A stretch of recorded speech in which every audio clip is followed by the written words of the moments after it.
Hello and welcome to The Sharpening. I am your host, Josh Peck. We now continue with part 2 of our interview with Rob Baxter III, aka Calm Crash. Enjoy.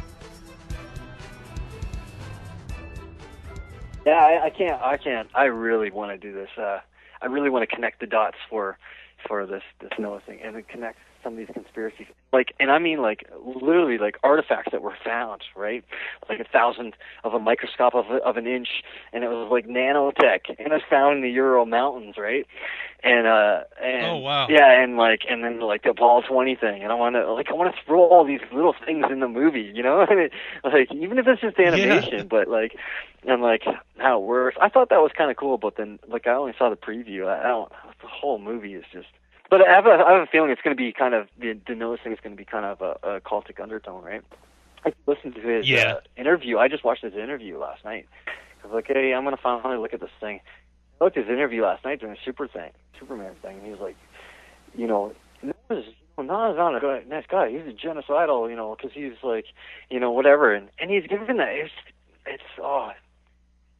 Hollywood is so satanic, but I mean, it's subtle, right? It's subtle. It's so subtle. Yeah. Throughout Star Wars, there's that whole, the witchcraft undertone to it. I mean, it's a really good movie. I used to watch Star Wars all the time, and I loved it. There's a lot of good movies. Like you said, they're good movies, but they have those undertones. And I'm not telling anybody what to do or what not to do, right? But I mean, I'll give you an example of what happened to me. This was when I first come back, and I went to a wedding, and I had a little bit of wine, got in a little too much wine, and I was listening to music and stuff. And for some reason, it's just a spiritual battle. That's what it is. I mean, when you come down to it, that's what it is. It's Ephesians 6. But I mean, when I've always come back, when I've gotten close to God and things are good and stuff, I always seem to get attacked. But this was it's partially self-inflicted because I had a little bit of the wine, and then I was listening to that music, and I asked God, I'm like, because somebody, this is as much as I can say, right? But I mean, somebody threw a hex on me, right? And because I was getting, my church was infiltrated by the coven too. When I first got into the God and stuff like that, but and threw a hex on me, and I asked God, I'm like, why did this happen? He told me, he said it's like poking a hole in my umbrella. That's what he told me. Oh, wow.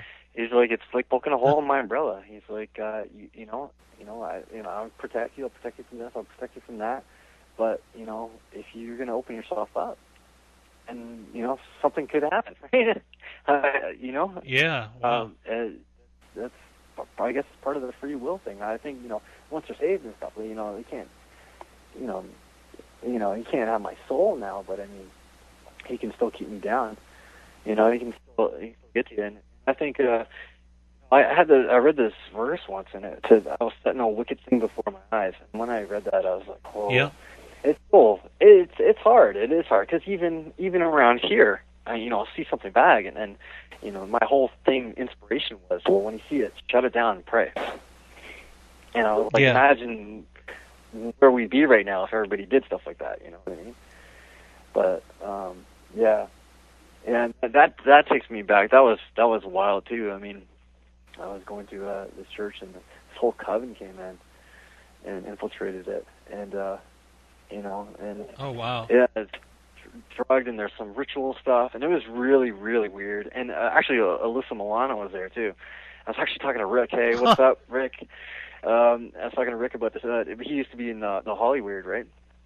And and he confirmed some of my story too about this person and these people and things. But and it was the same thing. I was like, I just got on my knees, and I'm like, okay, what happened? And that's when he took me to this video. It was by Russ Bitter, and it's how Satan infiltrates the church. And it was talking about this girl, and she came in, and she was kind of a deity, and she was placing occultic items and stuff like that. But I mean, that's the only way to get by, really, just walk around. Ephesians 6. I mean, Yeah. it's the only way. It's the only way to, But yeah, but when once he told me that, it was like poking holes in my umbrella. I was like, okay, I got it now, right? I get it. That makes sense. Wow. It's raining outside. Yeah, it really poke a hole in does. your umbrella, you're gonna get wet there, So Yeah. you can open yourself up. And I'm not saying that, something could be, something can, possess you per se. I'm not sure exactly how that works once you're saved and stuff.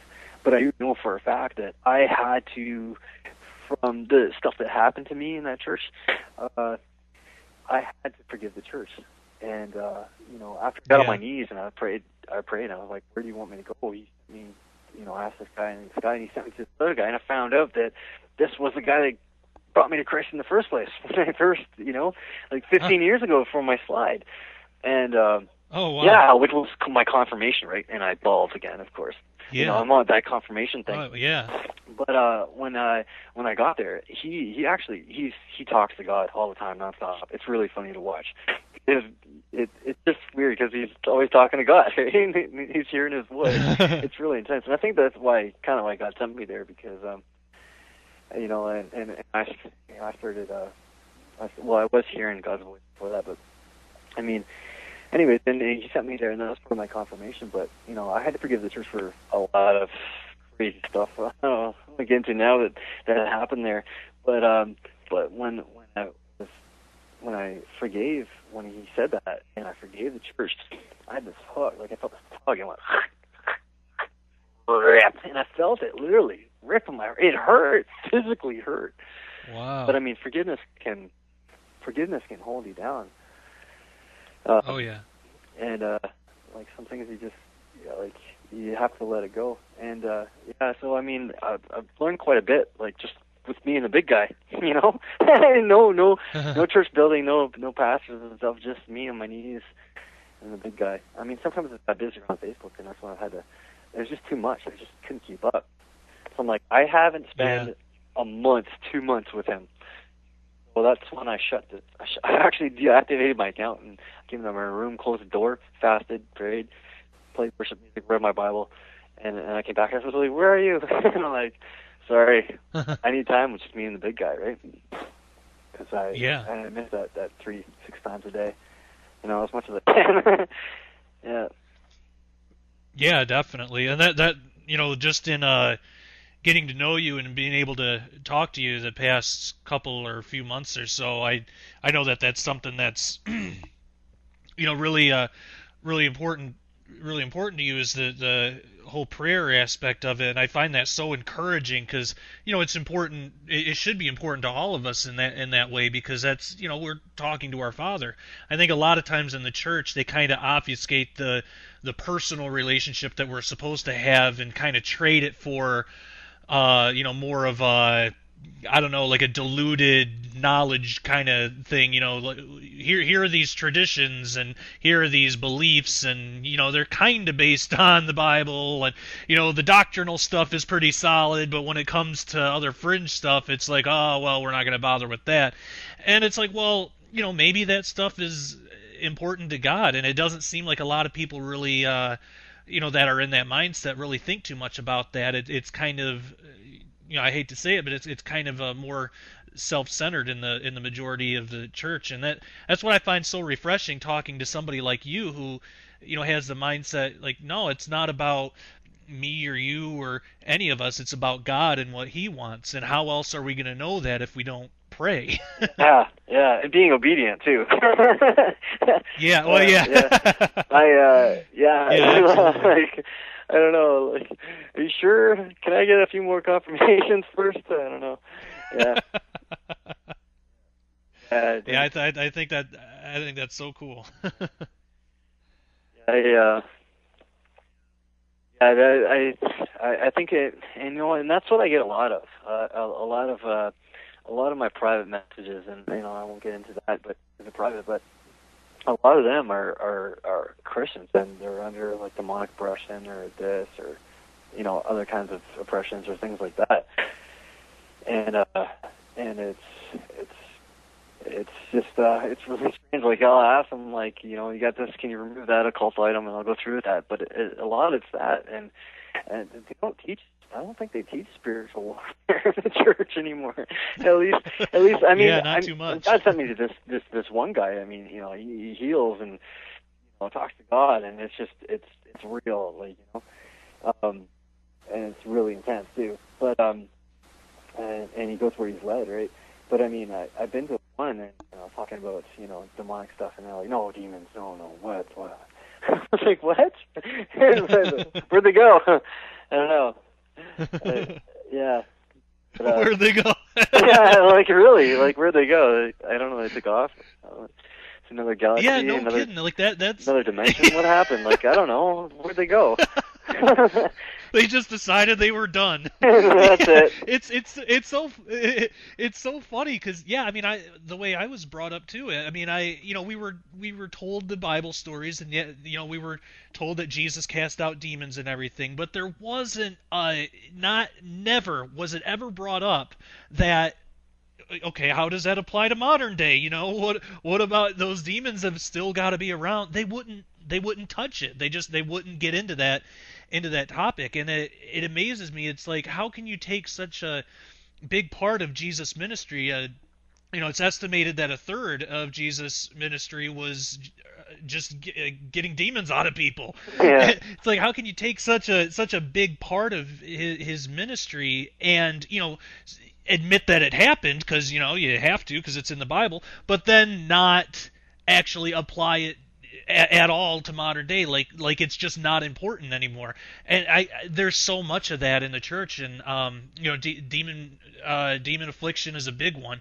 I mean, personally, I think that whole obfuscation is an attack of the enemy, because the enemy doesn't want us to know that we have authority over them. They don't want us to know that. And but the truth is, we do, because of Jesus. Well, it's Jesus' authority, but we're allowed to walk in that. And you know, there are a lot of times I'll get people that'll message me or talk to me and ask what, because it's something that I brought up on the show before, spiritual warfare, and ask what what I think about, like, say, demon possession in Christians or something like that. Yeah, that'll come up, and I'll give my 2 cents about it, and I say, you know, well, regardless of the demonic problem, it comes back to authority and obedience, and where your walk is with God. If weren't there a couple of dudes like beat up in the Bible? Yeah. Yeah, exactly. Like, if you try to like get rid of a demon or something without having the right heart or right mindset, or the right, you know, if there's just something missing there, they can rip you up. And I mean, that's biblical. Yeah, exactly. A couple of guys got beat up for that. And I mean, there was even times that during Jesus' ministry that his followers weren't able to get a demon out of somebody, and they had to have Jesus do it. And when they asked, you know, why weren't we able to do it, Jesus basically, you know, said, well, you know, you got to fast and pray. And so I thought that was cool that you brought up fasting, because that's something else that's not really talked a whole lot in the mainstream church, is how important fasting really is, you know, with prayer and everything like that. There's just, it's all over the Bible, and it blows my mind how we can accept this stuff. You know, the majority of the church will accept it as true, but it seems like it's only for that time, only biblical times. You know, we don't have to deal with that anymore. And it goes right back to what you said. It's like, well, where'd they go? You know, why not? What's different? Yeah, really. Oh, there's actually a card for that too. It's actually got a plague of demons over the White House or something. Yeah. And one of my friends is, you know, talking about that, and I'm like, and I started doing my link thing, right? And I'm like, well, I said, well, maybe it's like this Catholic video, and it was just, hello, yeah, and I was like, maybe it's like this Catholic video, right? This priest, he's sitting there trying to cast the demon out of this guy, but he's doing it for an hour, and he's doing all these weird rituals and water and stuff like that, but he never uses, you know, Jesus' name. He never uses the Son of God's name, right? And I'm like, well, you know, maybe it's this, that's, he did something like that, right? But I mean, Yeah. yeah, it was just weird to watch it because this kid's like, apparently, like in the video, this is happening for 3 months. It's a 3-month exorcism. And not once did I hear Jesus through this like half an hour session. I just saw these weird ritual Latin prayers and sprinkling water and stuff, And yeah, and at that point, if they take Jesus out of it, at that point it's just the man against the demon. Yeah. Who's gonna win? Just a flawed, sinful man, or like still a kid? Yeah.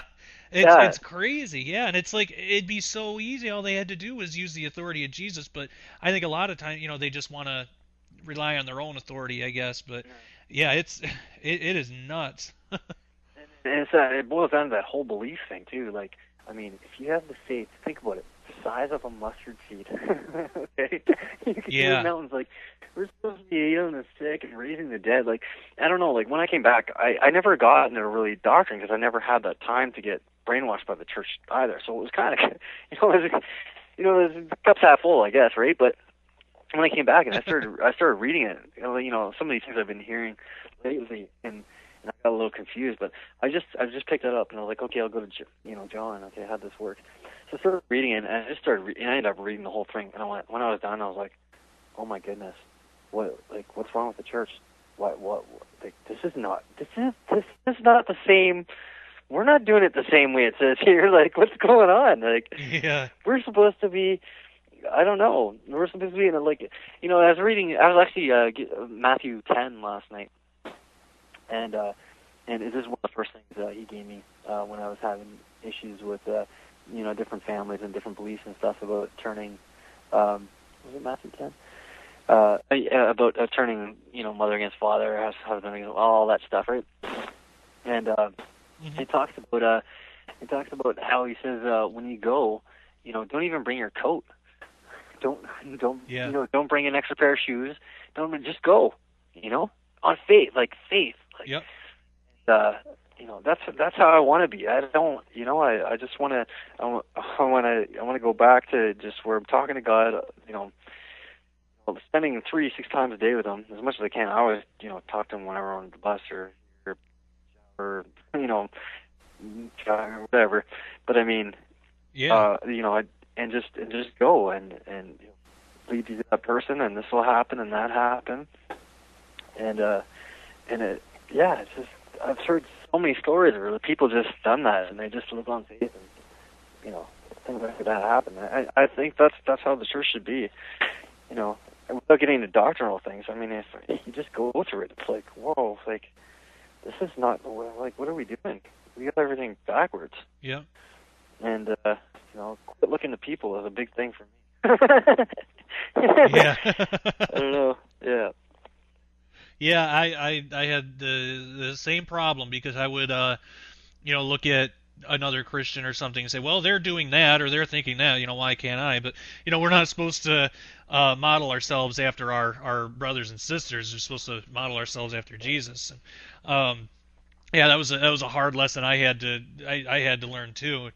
But yeah, and I think too that when we're able to get close to God like that, he can use that opportunity. It's our willingness, and he can use that to kind of reveal more things. Because I as much as we're not supposed to overload other people, I don't believe God overloads us either. He, at least I can speak from my own personal experience. He's taken his time with me, because some of the stuff that I fully believe as truth now, if I was told that, say 10 years ago, I would have thought it was like just the craziest like lie from Satan. Like I wouldn't have, I wouldn't even have entertained it. Like I wouldn't even, I would have just shut off immediately to it. And it's funny looking back on how I had that mindset. But I think so much of the church has that mindset, and because of that, they're not seeking the things that they're supposed, that they should be seeking, and because of that, it's not being revealed. And yeah, it just comes back to spending time with God, and trying to find out what He wants for our lives instead of what we want for our lives. I think that's having that mindset is why He's been able to or why he has been revealing so much to you. And one of the things I find most fascinating, you brought up a couple times before already, but I just think it's that cool, so I'm going to bring it up again. But the ancient technology stuff, I've read a lot of your posts about that. Like the antediluvian technology, and even some stuff after that too. And I think that's so cool because you have a view of this pre-flood world that not many people have, and I actually think yours makes more sense, even without even biblically, because like you said before, if let's say Adam and Eve were created directly by God. They were created perfect before they were corrupted by sin. And it stands to reason that things over time they get worse and worse and worse. It's just, that's entropy. So if you go back in time, it seems like it would be better and better, And there's also the Ecclesiastes thing that you brought up, that there's nothing new under the sun. So, if we have something now, we can expect that we would have had it back then. And when I remember when I first started thinking in those terms, I would think, well, where's the evidence? We had a flood, yeah, but it doesn't make sense that it would have got rid of everything, but we still have like dinosaur bones and stuff. So I would try to reconcile that, and I think that your view of it, you've been able to do that, and I agree with it. And I'm wondering if rooted in rocks, if it's okay, spark plugs. Yeah, sorry, go on. Yeah, and I was gonna say, if would you care to share with the rest of us what your whole view of that time was? Are you comfortable? Yeah. Going there? Yeah. Basically, that's how I picture it. I mean, there's Adam, and then you read Genesis, and it talks about how they were and they work with metal and stuff like that, and then of course you add in the fallen watchers and then teaching them secrets of heaven with and all kinds of madness combined with they lived 900 years and they're able to talk to their great grandkids, and like they learn so much. Plus, I don't believe in evolution. Evolution. We're losing information. We're becoming. We're not as smart. I don't think we're smart as we used to be either, nearly as close. And then you combine all of these facts, combined with Jonathan Gray's findings before us, and Dead Man's Secrets, and these screws found in rocks. I mean, the screws found in a rock, right? You can't. Yeah. And Russian scientist teams found that, and they even found a spark plug. Now, it wasn't the same model or type, but it was a spark plug, right? And it was found in this type of material, right? And that's just pre-flood to me. That's all that is, and that's pre-antediluvian. And we were extremely advanced. And that's what I picture. They were flying around in Vimanas and all kinds of stuff, and they had all kinds of ancient technology. And you hear about these wars with the aliens and this. No, there's Nephilim wars, and there's all kinds of stuff that happened. After the during and after the giants killed themselves off. I mean, if you look at all the giant stuff and all the mythos and stuff like that. And you look at all the stuff just connecting to the flood. Like, there's how many flood giant stories?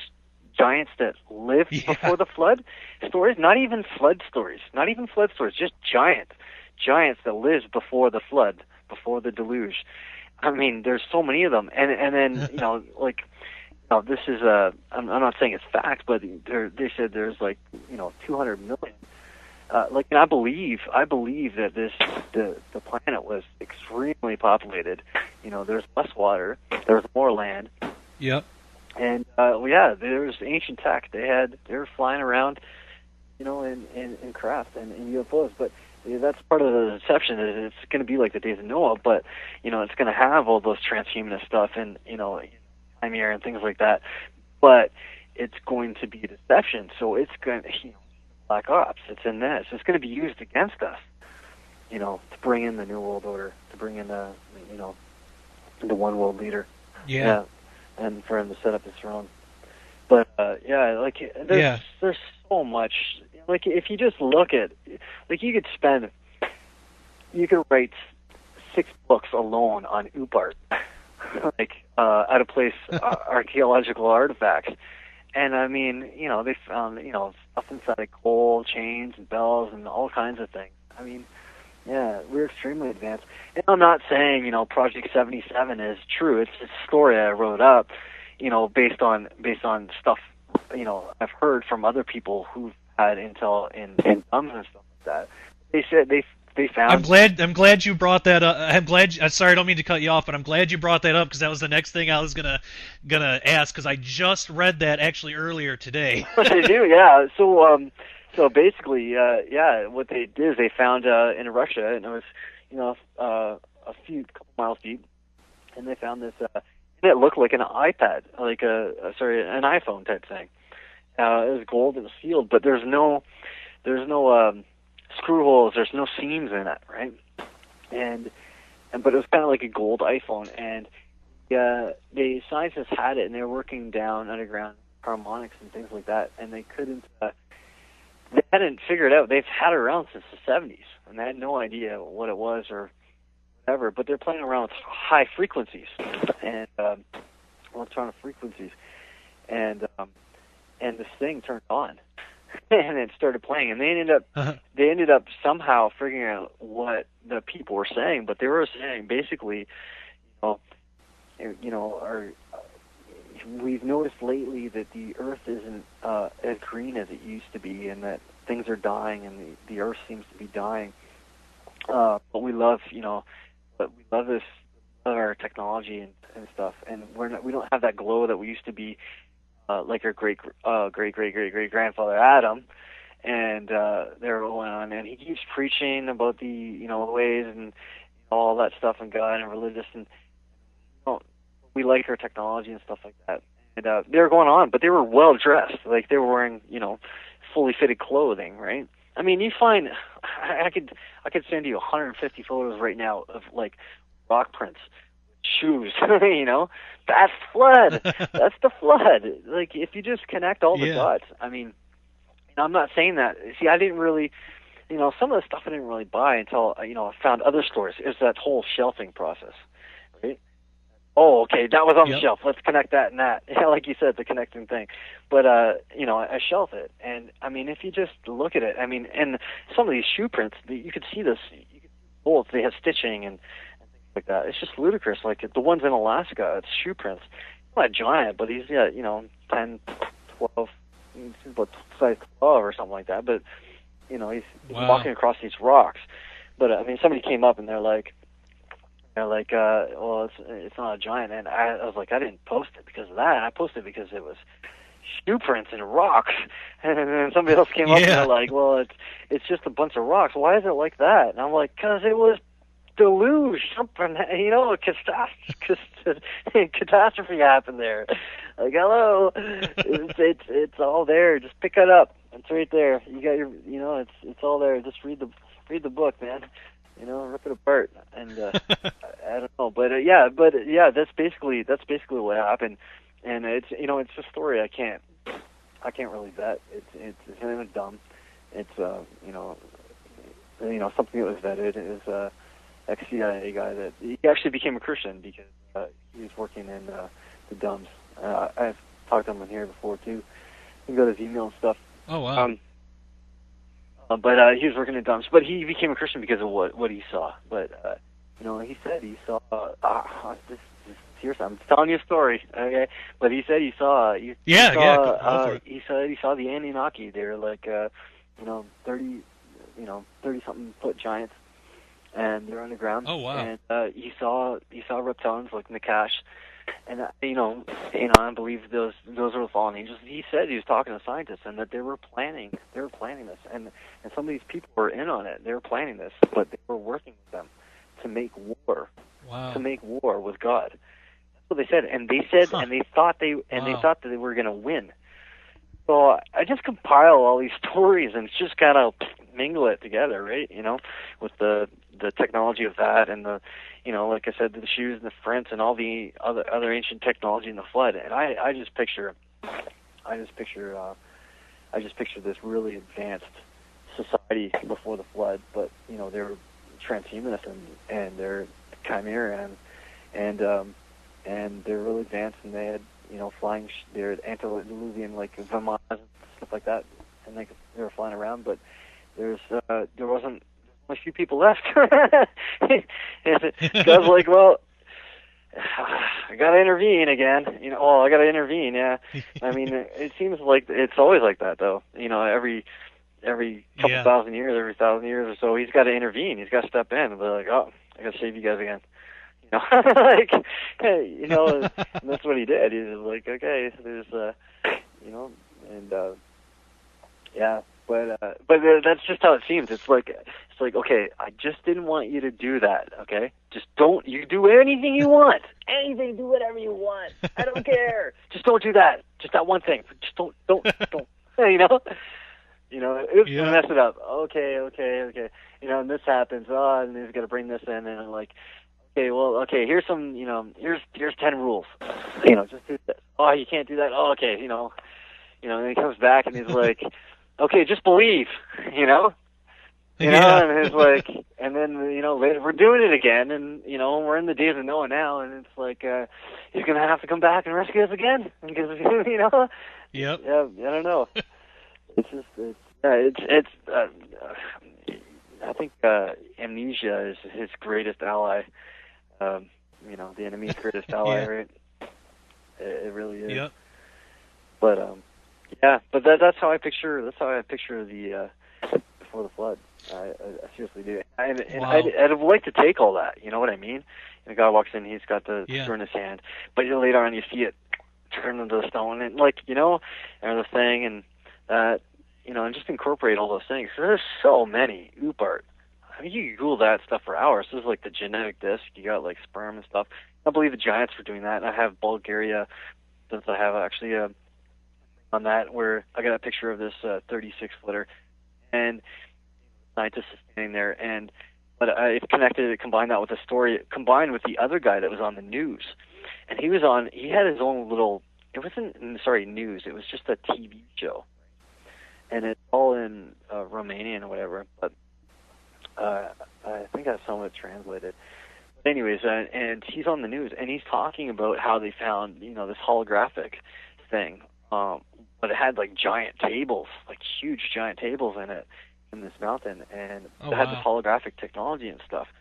I believe that's how they were, like the Watchers. They taught us how to mix, the seed with the. Yeah. They taught us how to that, and I believe that was passed down. I believe that some of that happened after the flood too, and through the Joshua thing. I mean, it was found in the mountains, and this guy was talking about on this little TV show. He was threatened. I have the recording. Okay, I got it. He was threatened. He had a phone call, an anonymous phone call, and basically said, we don't want you talking about that.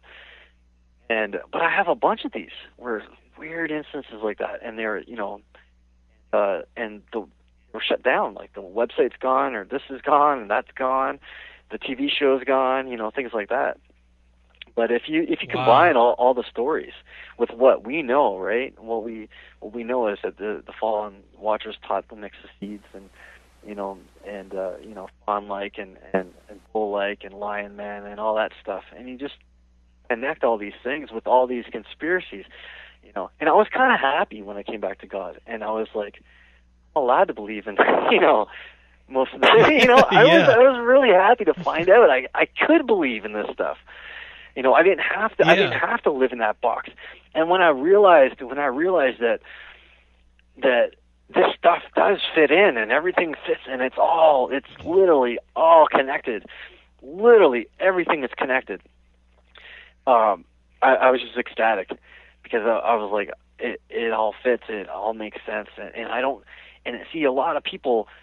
And a lot of people look at the church and they're like, oh, they're in a box, they're sheltered, like evolutionists and stuff like that. They're in a box and stuff like that. Yeah. And now I agree with them, but I think the evolists are in the box too as well. You know what I mean? It's so much freeing when you're allowed. When I found out I was allowed to believe, I was allowed to say, okay, that screw is in a rock. They found it. It works, and it ties into all this, and it just brings everything alive. And you're like, wow. history's amazing. If people really knew what happened, they'd just be blown away. They're like, wow, that is awesome. And God is an awesome God, you know. He's amazing. Oh, yeah. Like, it's crazy. History's so intriguing. It's so filled with, you know, so much stuff like this. And when you rip apart the text and look at the Hebrew and stuff, and then connect all this stuff to all these, it just comes alive. And I picture it like Narnia combined with, you know, Star Wars combined with Lord of the Rings type deal. I don't know. That's there's another one. I just can't think of it. But that's the best way I can describe it, you know? So that's a real history. Absolutely. Real history was. I think it is in there. You know, some of it is. You know, some of it's occultic, right? But I mean, and when you see in the Hollywood and stuff. But I think some of it is there. You know, passed down. There's information that's passed down somehow. Maybe it's, you know, it is in the blood. You know, the epigenetic thing and all that stuff. But yeah, you know, it's still buried in there contemplated. And that's why I view history. Like, it's amazing. It's just amazing. Yeah, it's amazing, and it's definitely different. And you're not. Sorry. It's okay. Sorry, I just rambling again. But you don't have to. You're not in the box. It's freeing. It's freeing. Why is it freeing? Because I don't have to go to some priest. I don't have to go to some pastor. I don't have to be religious. I can know about the satanic stuff. I can see everything around me. I can look into history and it's just freeing. It's so much freeing. It's so more freeing than living in a box like everybody else, because they're trapped and they're fighting with the religious stuff between each other and stuff like that. And it's, man, he just wants a relationship with you. That's it. Like, you know. Yeah, absolutely. He created us in his image, and he just wanted to, walk in the garden. That's all he wanted to do. You know. Yeah. And, I don't know. Yeah, definitely. It goes back to that you know that Jesus is in that stuff, because Jesus said that he's the truth, and the truth is what sets us free. When we have that, when we know the truth, when we find out that things aren't what we were told in school, it's not, our history isn't written in our history books that we get in public schools, or whatever. It's not the general consensus, it's not the majority view. It's the truth is the truth. And it's so interesting, and that was one thing that ignited my passion too when I started getting into all this and looking at it from the true biblical worldview, not just man's traditions or what I was being told. Is that it's like, wow, I'm allowed to believe in this stuff. This actually happened. Like it is. It's exciting. It brings the Bible to life. It really it's not as diluted as much of the church will kind of make it out to be. It is exciting, and it is alive. And I love that. Like getting into this stuff, it really does ignite those passions. Like, I didn't know, a small example, I never knew that, like, lion men were talked about in the Bible, but they are. I know. Like, I know. It's totally awesome. I found all these artifacts that match it all too. I mean, it's everywhere. But yeah, sorry, go on. Yeah. Yeah, and personal accounts. Yep, they're personal accounts that people have had throughout history. I mean, it's not even just modern stuff. I mean, some of the posts that you've put up, and some other things that are around. I mean, there are stuff from other cultures, and even from our own cultures. Giants is a big one, but I mean, there are they talk about other things too, like the lion men is a big one, because that's something that's not really talked about, and there's not much known about them, but they are mentioned in the Bible, and they're also mentioned in other cultures just throughout time. People have had eyewitness accounts with these things. and then there's the bullman. You got Gilgamesh beside Ezekiel there, and he's and you talk about, you look at even that, it even says in that text there that he was created. First of all, he was created by you. Yeah. And that he was 2/3 bull and this and that, and then I started ripping apart all that,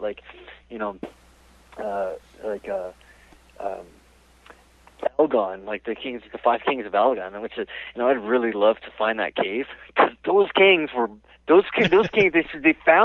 chased them down to this cave, and like these 5 huge giant kings, and like I believe one of them was a bullman, and they chased them to the cave, and then they closed the cave, they sealed off the almost tuned them in there, basically starved them out until they were weak, and then opened it up, and then pulled them out and hung them on a tree, and then made sure they're finished, and then they put them back in the cave and sealed it.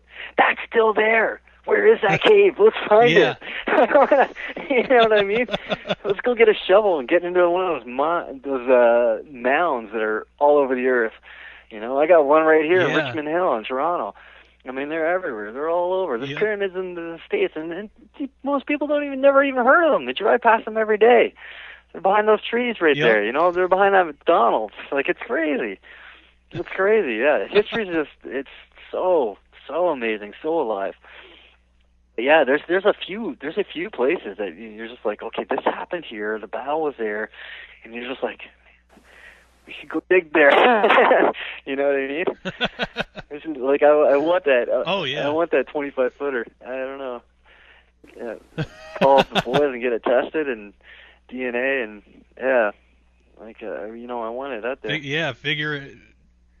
Yeah, it's pretty amazing too, because when when we think about like fallen angels or like the Watchers and things like that, there are angels in the Bible that we get their descriptions, and Ezekiel is a really good place for that. There's one passage in Ezekiel. It's talking about the four living creatures, the 4 angels around the throne of God, and they have these different faces. And what's really interesting is that in one passage in Ezekiel, it talks about the 4 faces. It's a bull, a man, a eagle, and a lion, I think. Reminds me of Hindu gods. Yeah. Yeah. Hindu's a fallen angel. Yeah. Well, what's interesting is later on in Ezekiel, it talks about the same. It's the same angels, because they're around the throne of God. It's the same angels, except this time. It's still the face of, it's an eagle. It's still the face of a eagle, a bull, a man, eagle, lion, man, and cherub. The bull was, at first when I would read that, I'd say, why did the bull change into a cherub? I realize it's not that it changed. That's what a cherub looks like. And Ezekiel was kind of showing that with that. So the face of that angel didn't change or anything. It's still the same. It's just that's what it looks like. Now, if there's fallen angels and everything, we know that Lucifer or Satan or the enemy, they're kind of trying to set themselves up as God. They want to be God. They want to be the ones in control. And with this whole Genesis 6 deal with these Watchers and all this, it would stand to reason that they were trying to create things in their own image. Well, because that's what God does. I don't believe Satan has an original thought of his own. I think he takes from God. God created us in his image. I think that they were trying to do the same thing. And, we look at, like back in Greek mythology is full of it. We have, minotaurs and centaurs and stuff like that. And if you look at a minotaur and the description in Ezekiel of one of those living creatures, and I'm not saying that the living creatures are fallen at all. They're not, but, it would stand to reason. I'm sure they're not the only ones that look like that, if that's the description of a cherub, if that's what a cherub looks like, and if the ones that did fall tried to create something in their own image, that might explain why we see things in history like minotaurs and stuff like that. But yes, it's fascinating. I totally concur. Yeah, I mean, he took one third of the Rebel Alliance, right? When he came down, and I believe there was all kinds of different fallen water and fallen angels. Oh yeah, took with him, right? So yeah, totally. I totally concur with that. I mean, he does. He mimics everything. He's got no original thought, like you said. Yeah. Yeah. So yeah. Yeah. So true. Yeah, I think everything Satan has is just an inferior and opposite, duplicate of everything God has, and I mean that pattern's shown all throughout Bible the Bible, and it's I mean even in the we were talking about Zechariah earlier. You look at Zechariah 6 and Revelation 6. You have the horses of God basically, and then the horses of the enemy. They're essentially the same colors except for one horse. And I wrote a whole thing on that in my book Disclosure. I've talked about it on this show and some other places. But when you really get into it and get into the original languages, you really see what their purpose is and what Satan's doing, and it's an inferior duplicate because obviously Satan isn't nearly as powerful as God, but I do believe Satan's more powerful than a lot of the church gives him credit for. But he's nowhere on the same plane as God. So everything that he has, it's a copy of God's, but it's skewed, it's flipped, and of course it's inferior. It would have to be.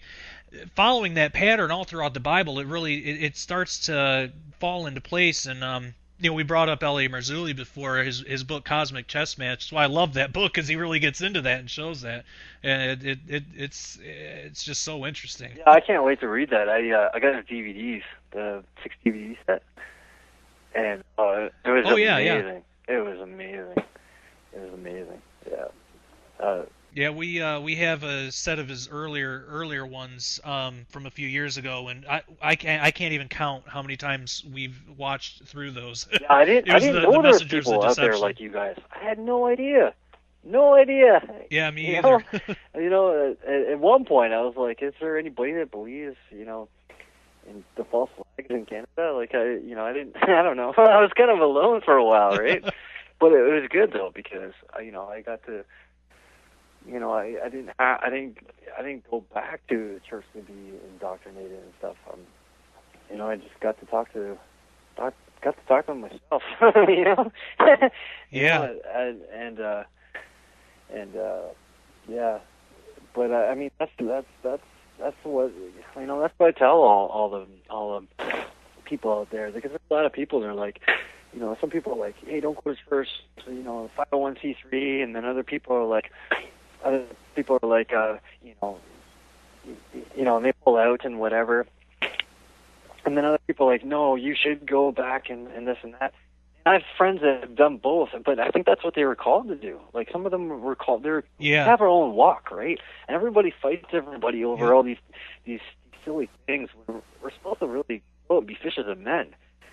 And I think that's where some people were called to do these certain things and pull out, and some people were called to pull out like me. I was at home for first year or something by myself or so, just me and the big guy, right? And that was it. and then when I was like time to go, like I was ready to take it to the next level kind of thing, and I prayed, I got confirmation, that's where I went. And but then there's other people, like I have another friend around here, and he did this video about going back, kind of thing, to the thing. But I and I think that's where he's called to do, because he's affecting people in that church, and he's affecting the pastor and things like that. That's his thing. The church is the new mission field. It really is. They're all, they're broken. Tainted and lost, and they're still, lost sheep. There are so many of them. Like, I mean, church is the new mission field. But I mean, I think I'm not going to sit there and fight over, whether you should pull out or whether you should go. You have a relationship with God. You have your own walk, and He'll tell you where to go, what to do, when to do it. Just do it. Exactly. Open up a whole new world for you. Live it on faith and just be obedient. And yeah. Yep, absolutely. And I think a lot of the reason that some people will really push, you got to go to church every week and all that is the biggest thing that I've heard quoted to go along with that is I forget exactly where it is, but we're told not to forsake the fellowship of our brethren. And I don't think that only has to be done in the church building, though. I I mean, didn't see Jesus church says building in that there. where there's two or more. Yeah, exactly. Jesus, Jesus said where there's two or more present in His name, that He's there too. And I think that even something like just like what we're doing here, you and I are just talking about God, talking about the Bible, talking about our love for Jesus and everything like that. I mean, in those terms, I don't see how that could be looked at as forsaking fellowship. Yeah. I mean, I have and my wife and I, we'll go to church when we can, but we're not like super. If we miss a week, we don't like freak out about it, or we don't it we actually sometimes we my wife has a job that she sometimes we can't make it. And there have been times that we've gone months without being able to make it, but That programmed the only into time me that too. The 1 hour a week, yeah, ritual.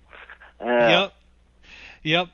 The only time that I've really found myself ever get into spiritual trouble because of that is when uh like years ago when we wouldn't go to church for a long time, we would also stop reading the Bible and stop praying. We just we just forget or get too caught up in television, or Yeah. whatever. Exactly. And that was when years ago, that was when we were forsaking the fellowship of our brethren, because we weren't keeping we weren't talking to any other believers about God or anything like that. We weren't trying to edify other people or let other people edify us. We were just kind of living our lives. And I think that's where the danger is. I don't think it's a point of a church building or not. And I agree with you. It's up to the individual and their walk with God, where God is leading them. But yeah, Because when I think prayed to him, he sent me to this home study. This guy was a pastor, but he was called out. He was called out and to do more evangelism, travel the world more, and set up like a community center here in the city. That's what he was called. That's his thing, right? That's what he. And I was. That's awesome. I was told to go. I was told to go to him. I was sent to him, and it was confirmation, right? and it's he's got a thing on Wednesday nights and Sundays and stuff. So then that's where I go, right? But I just go where I go where I'm led, right? And and recently talking about God, how I want somebody where I can talk to some of this NWO, like all my crazy Illuminati stuff, right? Like whatever, right? Because let's talk about the Rothschilds and Rockefellers and all that stuff. But I mean, yeah. And somebody came up and they said, hey, I see you live around here. You guys want to come out we have this little Bible study on this night, blah, blah, blah. You want to come out? And we talk about the New World Order. And I was like, what? What? I'm like, yeah. Thanks, awesome. God. I think I really don't think, like, nothing's too small. Nothing's tell him what you want. I think he really cares about what you want as well, and what's on your heart as well. I mean, there's the whole obedient thing too, but he does care about the small things. He cares about the small things. Yeah, of course. And but I think and I'm not. I don't believe in that whole the whole church thing anymore. But I mean, I don't push, like, I see people fighting. Don't go where you're led. Go where you're led. Yeah, I just one guy, he's on fire, and he did a video about keeping people in despite the 501c3 thing and whatever. But I've been following him around, and he's really affecting the people there. That's where God wants them, right? Maybe God wants you there. Maybe he doesn't. Maybe he wants you to do Saturday night Bible study. I don't know. That's and when you more and more, and I think this is really cool that more and more people are getting more into like the home study, like the home Bible studies, where a group of people will meet at somebody's house. Yeah, I do too. Because when you think about it, that's how it all started anyway. And it's really cool to see that, because I think in small groups like that, there's more of a personal connection. It's more of a discussion. It's not, and I'm not down on church, or I'm not like saying if anything, we need more church, because if you weigh our 1 hour a week against our however many hours of television, it's unbalanced. Yeah, really. But I will say that in a home setting, I think that there is a lot more fellowship there, because it's not okay, you all have to sit there and be quiet while the pastor gives his thing, and then maybe you can talk afterwards if they're but everybody's got their things that they got to do after church, so everybody leaves and nobody really there's not as much connection. But like in a home study, it's an actual collaborative effort. It's an actual study between every there's if there is like a leader, it's usually whoever's house that they're meeting at, but it's set up in a way where people can actually talk more and give their ideas in a safe environment where they're not going to be like ridiculed or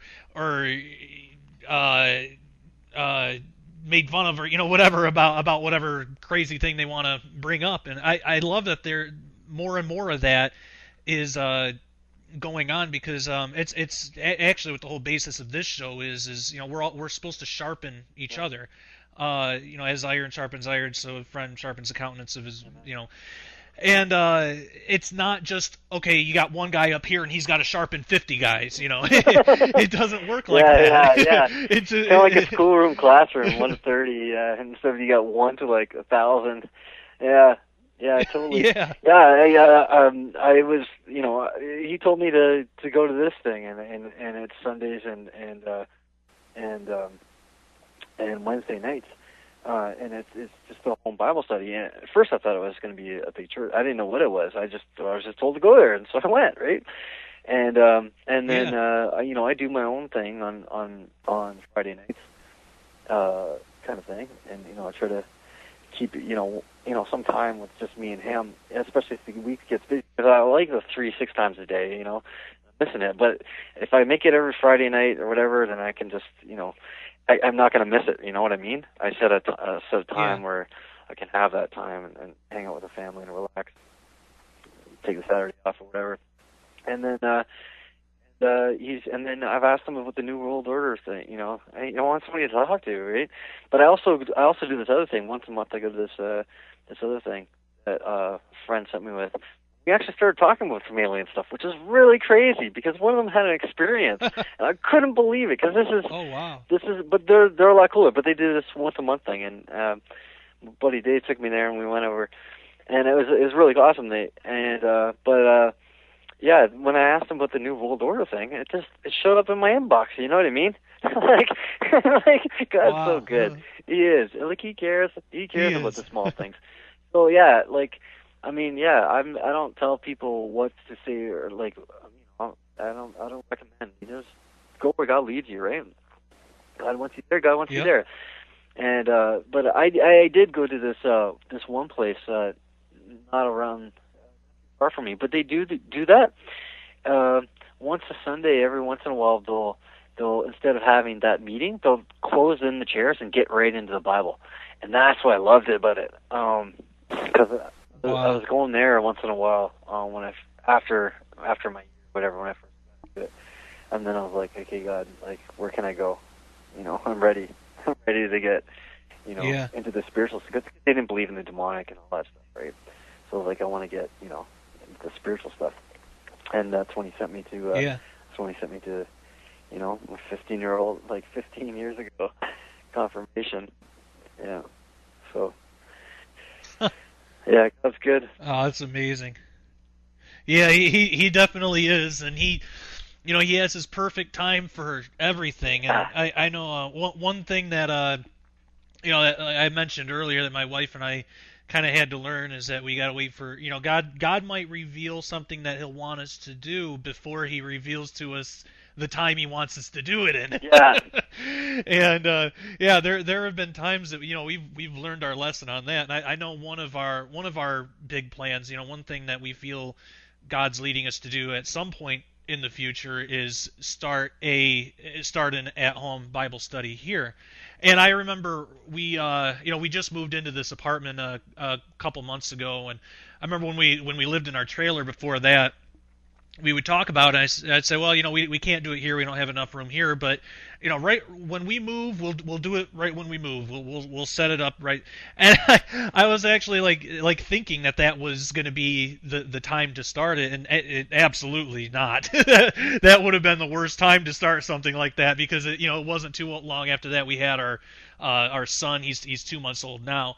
So we gotta take one thing at a time. But God still keeps it in the back of our minds that at some point God's gonna lead us into that, and we're just waiting on Him. Another thing was writing another book after Disclosure. I remember, after I wrote Disclosure, I always, and this was something that I never really took the time to ask God for confirmation about, but I always thought that Disclosure would be a 3-part series of books. That was my plan for it. And it turns out God had a different plan. I remember some of my early interviews, I would even say, well, my next book's going to be kind of like, it's going to be a part 2 to Disclosure and all that. And that's just not the case. That's just not what God had in plan. Disclosure is great, but that's going to be a, God's kind of revealed that's going to be a standalone book, because the book I'm working on now is, it's something totally different. It's a different thing, and it's it's I believe it's important. But so it's just so interesting that how God will do something like that and bring us through little things like that we can learn from. And it's like, wow, if I shouldn't have jumped the gun on that, because I do have a couple interviews floating around there where I said I'm going to write a part 2 to Disclosure, and I don't think that's going to be the case anymore. But yeah, I am. I am working on a new book. It's just not going to be Disclosure part 2 or anything like that. It's something totally separate. But I don't want to get too much on my stuff, because you're the guest. No. This is good. This is awesome. This is, he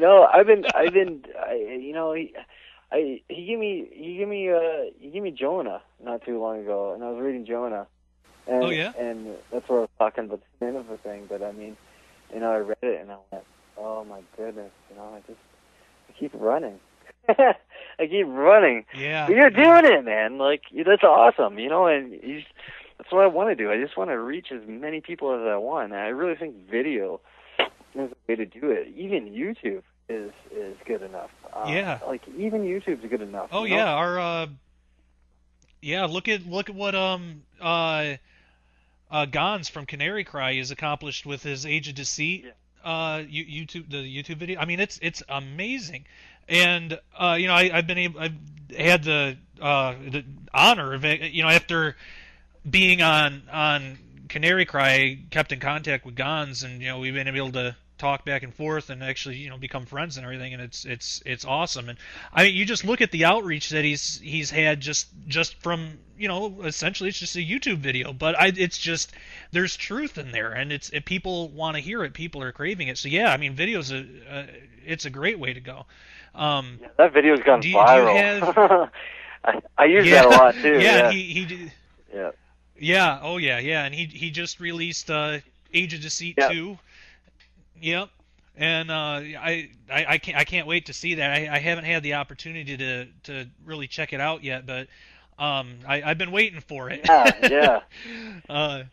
We're gonna try to have him on someday in the future, but on the show. But yeah, it's just amazing what God can do with the talents that He gives people, and then how God can make that flourish into more than what the individual. Because I'm sure when you first started, putting posts up and stuff, I'm sure that you probably wouldn't have imagined how big and widespread it would have. Oh man, how much fire that would have caught. It's crazy, and like some of the stuff I'm still waiting for confirmation on, right? Because I like that confirmation thing. And some of it, I wasn't ready. Like, I didn't know, if it was going to even do the radio thing, but I've just been waiting for confirmation. And so part of it's me too, right? But like you were saying, I picture like you're going down a raft and there's like a bend and then it turns around this, and God's way up there and He's in the helicopter and He can look down and see where that bend is and where you're going, and He's got a perspective. But yeah, part of it was I wasn't ready, and I don't know, and I mean when confirmation, but yeah, I had no idea because I had people call me around the world. Like one guy called me, really nice guy. I talked to him for a bit. He's asking me about some giants in Minnesota, but he introduced Skiba in L.A. And I had some other people, wanted to do shows, and I've had like people contact me from around the world. Like it's just really neat. And I met some really, really good people, and I mean, real people, the good hearts, and I don't know.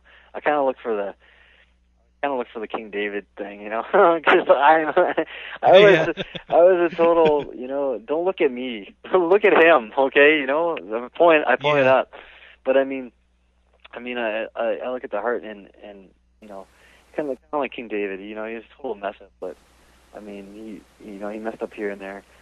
But he had such a good heart, and that's where I'm at now. I'm like, okay, scrub me clean, Yep. Get all the way, and I don't want to walk in the flesh anymore. But I met a lot of interesting people, and I've had some books and other opportunities and stuff, and videos and stuff. But I just I didn't want it to be.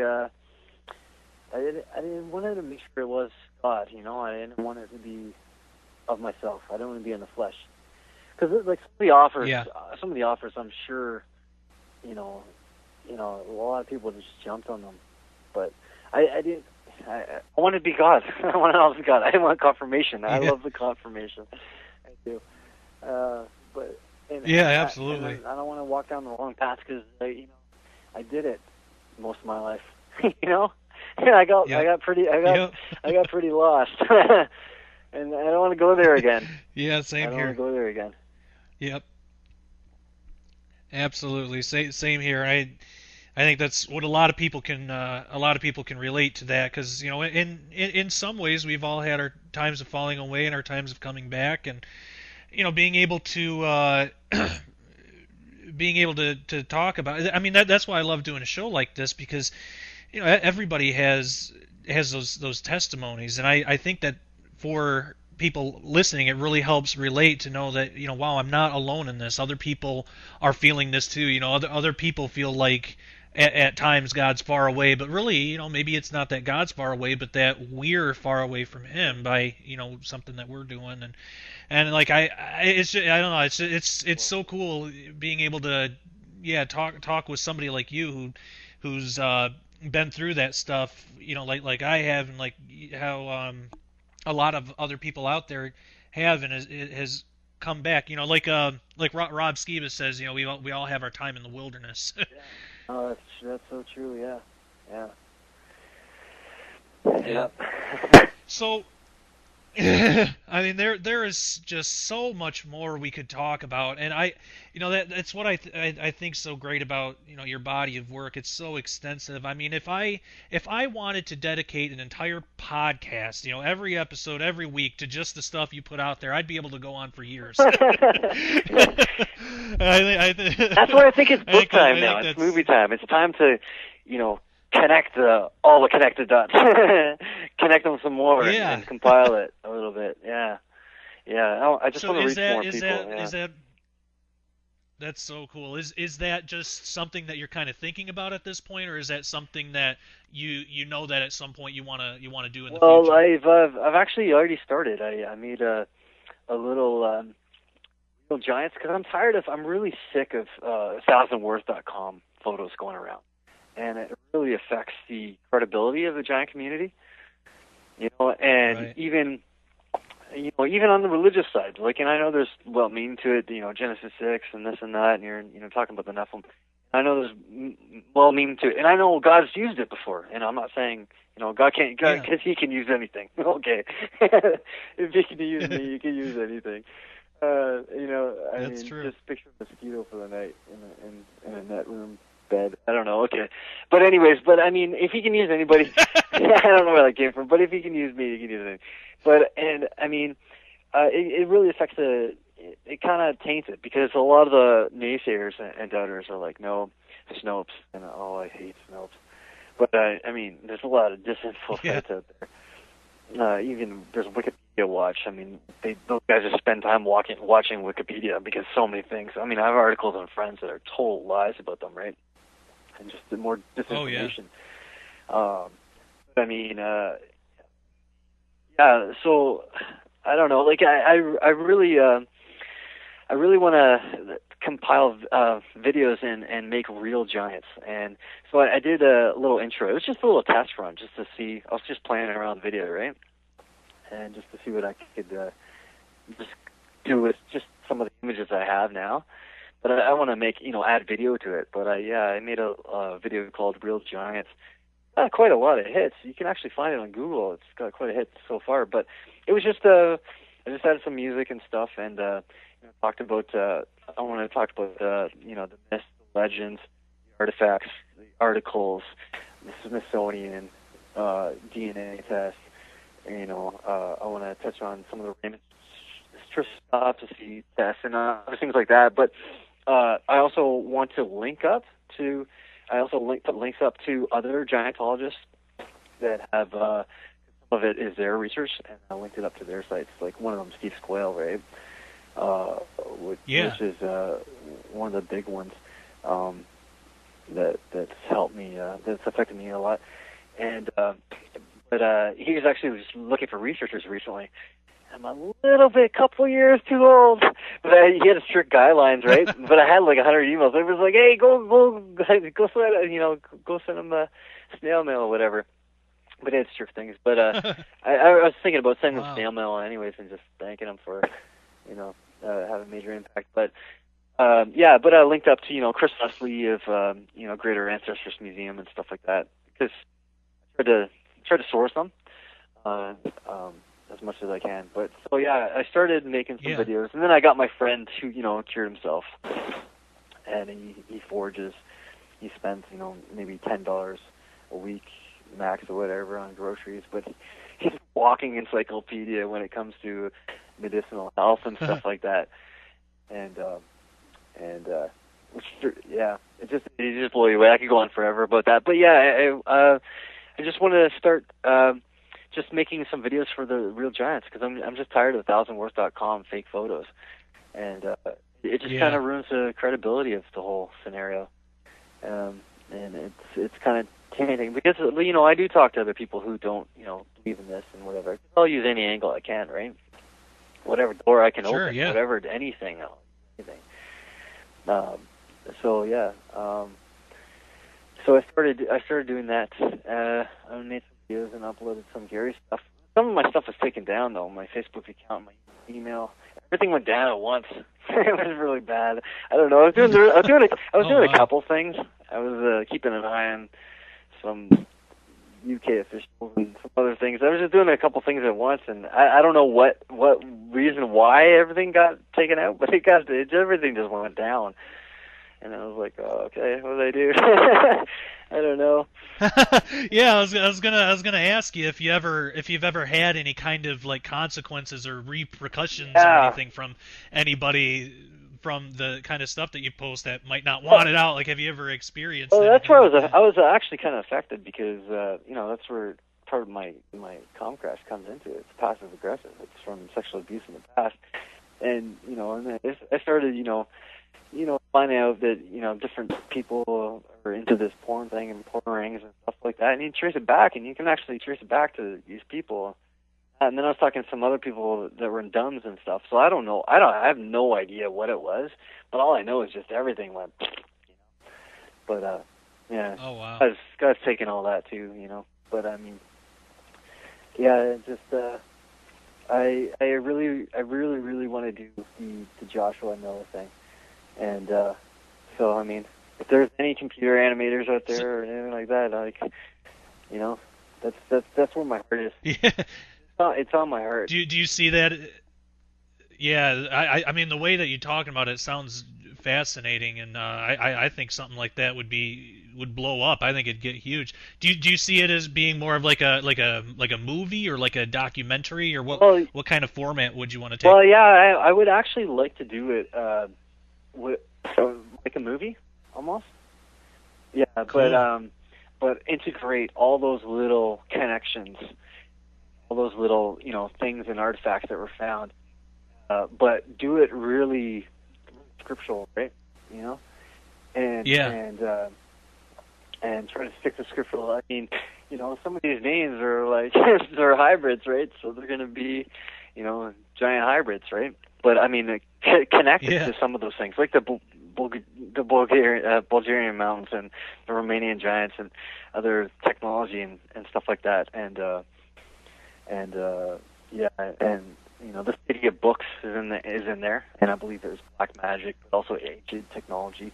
But that's where a lot of, if you connect all these dots with all the conspiracies, and I mean the bloodlines, Illuminati bloodlines, connected to all these little occult symbols and things like that, which some of these occult symbols are, they are, hidden knowledge and stuff like that. But you can trace it back to these Nephilim, and you can trace it back to these hybrids in the City of Books. Like, it's really, really ludicrous how it's connected. But I believe it was black magic. It was black magic. It was occultic, and there was also technology, advanced technology there, making some of these hybrids. So that's what I want to do. Yeah, that's so cool. Yeah, I definitely agree with you there. I got to. This is just kind of my own curiosity, and this is something that I wonder about sometimes. I'd be interested to get your take on it. If the Illuminati and everything, they have all these secret things that they're trying to do without the majority of the population finding out. Why do you think that they do put all the symbols out there, and they almost, like, it seems like they flaunt it where people can see it for what it is? Why do you think they do that if they're trying to keep There's actually a card for that too. Yeah, really? There really is. They put it on a store, and they put it on a little like a fast food, like McDonald's type cup, and they just put it out in the public. But I believe a lot of this stuff it's rituals. A lot of it, some of it's some of it has to relate with mind control and MKs and stuff like that, and triggers and stuff like that. And they put triggers in movies. But I mean, a lot of it is ritualistic. Like 9/11 was totally ritualistic. If you look at it and how they did this numbers, with occultic plane numbers, and you do the math and stuff, and how it hit into the pentagram, and like it's all these different things were totally ritualistic, right? And I believe it brings out power and gives them more power. This is info hash stuff. I have a picture of, some people think it's a petrosaur. Some people don't know what it is. All I know is it's a real photography, and it's been analyzed. But I believe it's a Nakash around there, flying around there. It's got wings and whatever. But I don't know exactly what it is, because it's hard to see. 9/11. It's really strange. Like, all I know is it's a real photo. It's real. But what it is, I don't know. There's some people in the dino cryptozoology community that say it's this, and then other people are saying it's an angel. I think it's a Nakash, one of the winged Nakash in around the Exodus thing. But I mean, that's what I believe. But it's just it's just speculation. Right? But what it is, who knows? All I know is it's huge, it's massive, and it's got wings, and it's flying around there. But I believe they put a lot of this stuff in front of you to bring in stuff. Some of these songs and these music things that come out, were toxic and all this stuff, and they're bringing in this, and they're talking about the radiation. The music combined with the symbologies and the mock rituals and stuff. It brings it out. They believe it gives them power. It gives them power. Yeah. And some of it's hypnotic too. It's in your subconscious. And that's why most people, they just don't see it. They don't see it at all. But it's everywhere. You can't look. It's everywhere. What is it called? Mind Control in the New World Order and Prophecy Club.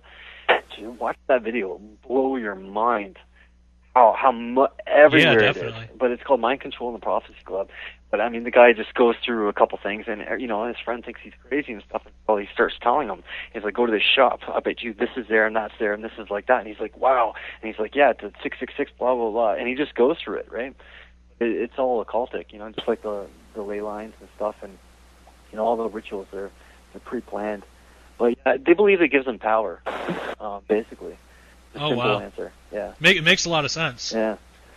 Yeah, it makes a lot of sense. Yeah, it's it's very, very interesting. Yeah, I always like to read about what people think about that, and I think I would agree with you there too. Is it there are some out there that think that it's just them showing off and that's all it is. But what real purpose would that serve if that's all? If that was it, like what would they really get out of that? But yeah, I mean it makes more sense of like an indoctrination kind of thing coupled with the whole, and I do believe that there is satanic power in those symbols and stuff like that. I mean they're used in witchcraft, and they get real results. They're horrible. They're not they're evil, but they get real results from that stuff. So yeah, I definitely, I'd have to say I agree with you. Yeah, they believe it gives them power, and it gives them power over them, and it actually, part of it, the predictive programming and the symbolic stuff too, is it amplifies the ritual. It intensifies the ritual, like it, and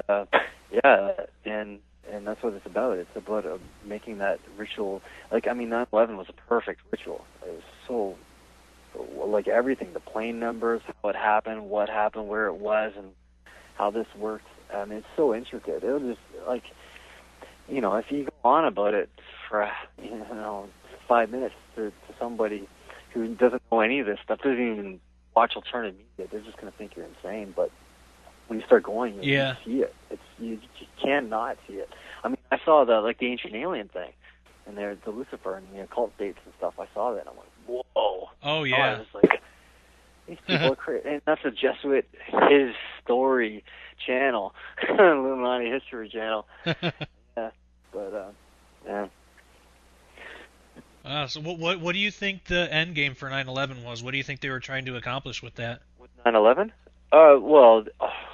What didn't they accomplish? I mean, they got gold, they got their wars, they got their oil, they got lithium, they got artifacts from raid, they got Gilgamesh.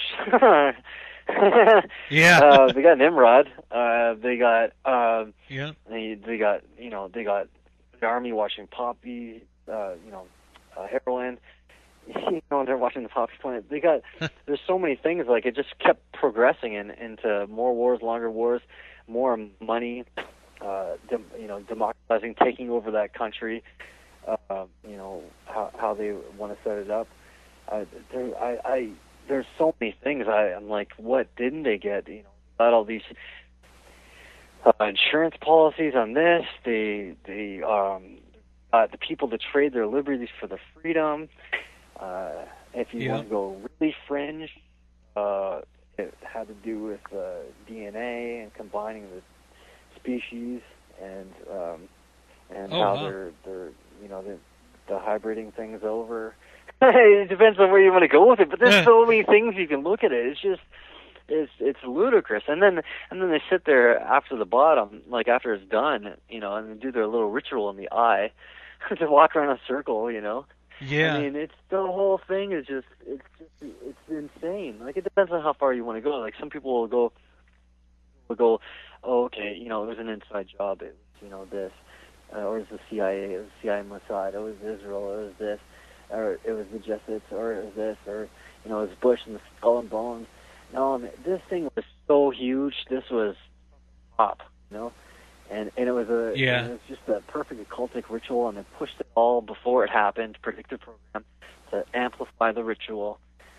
It's totally occultic, and the whole thing was. I mean, there's a book called oh, come on, I'm kind of tired now. Sorry, I just went blank. But it's called the most dangerous book in the world. Most dangerous book in the world. If you want to really know about 9/11, Fritz Springmeier, you can find on YouTube, but he did a really good thing on the occultic rituals of it. And when he starts telling you, I mean, you'll wake up to whatever, architects and engineers for 9/11 or loose change or something like that will maybe hurt you. But when you get deep into it and you watch that video that he does on the philosophy of it, of 9/11, and he starts telling you about how ritualistic it was, it'll blow your mind. But the book called The Most Dangerous Book in the World. Well, that's where it's at, right there. That's where it's at. That's awesome. Yeah, I'll have to check that out, and suggest to the listeners to check that out too if they're interested in into the 9/11 thing. Oh man, there are just I said it sorry. before. There are so many things we could talk about, and like I wish we had more time. Like I wish I had I don't even know. We could easily, if it wasn't so late, we could easily just keep talking and everything. But this has just been an absolute blast. But before we conclude here, was there anything else that we haven't covered in the interview that you want to make sure that you have an opportunity to say, or anything else that you want to add that maybe you didn't have a chance to before, or is there anything like that? No, not really. Cool. If you have any questions, just ask well, the big mission guy. accomplished. Yep. Yeah. Yeah, absolutely. Yeah. And if people want to find out more about you or all these the posts that we've been talking about, or YouTube, or where can they go to find you and the amazing work I that you opened up do? a channel called Just the Facts. It's JUZ the Facts, and I'll probably be starting some giant videos, and hopefully linking up and getting into deeper and deeper stuff, movies and stuff like that. There, yeah. Awesome, good deal. Do you mind if more people get a hold of you on Facebook or of course not. No, I'm happy to meet like-minded people. It's just Comcrash on Facebook. Yeah, and I typically cool. I just post whatever, and I try to keep out of feuds and just point to the truth. Just point it. That's to the big guy. That's awesome. Where'd that name come? By the way, Calm Crash. What does that mean? It was one of my old kind of hacker type handles. I was told to quit that too. But it was just an old one of my old handles. I had a couple. I had Nighthawk. I used to teach people about converting different formats and video formats and stuff like that online. I had different handles for different things I did. But that was basically one because I used to be on a lot of true sites, and I'd hide behind that name there before I came out on Facebook. Yeah. Was there any meaning behind it, or was it just a couple of words? I don't know. Cool It's together, a combination of things. It's I don't know, like kind of like a passive aggressive type thing. I'm cool. I think the best activists are the victims. And I bought into a lot of this stuff, so I'm not angry at people. I'm just angry because I bought into it. Some of it, right? Yeah. That was the only thing that was hard. Yeah. Wow. Great. Cool. All right, man. Well, I can't thank you enough for being on the show and taking this amount of time out of your busy schedule to come on the show and talk with us about all this stuff. It's this has been phenomenal. I'm so honored, and I'm so blessed, and I'm so glad I got to kind of break the ice with you because you're a humble guy and you're real down to earth. This is great. Yeah, I enjoyed it. Thank you. Oh, I appreciate that. Yeah. A lot of the listeners might not know this. This is your first interview, isn't it? It is. Yeah. So I really appreciate it. Thank you so much for having me. Anytime. I appreciate taking the time, and this has been really cool. Well, we'll have to have you on again at some point. Especially if you get some videos done, or really whatever. A couple more posts, whatever. You're a friend of the show now, so you're welcome on anytime. We'll have to have you on again. But yeah, this has been a blast. Yeah, thank you. Thanks for having me. All right, take care. Bye. Yep. Yeah, you too.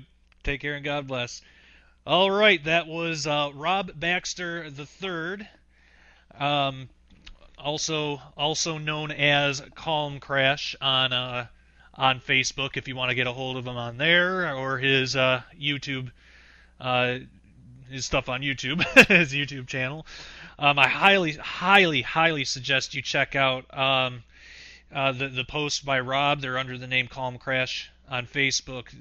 You will not be disappointed, and it's really easy to just really dig into those posts and some of those articles, and connect the dots like he does. It's something that's inspired me to do the same. It's pretty awesome. So with that, I will say good night, and thank you for listening. You have been listening to The Sharpening, and I am your host, Josh Peck. Until next time, same day, same time, same place.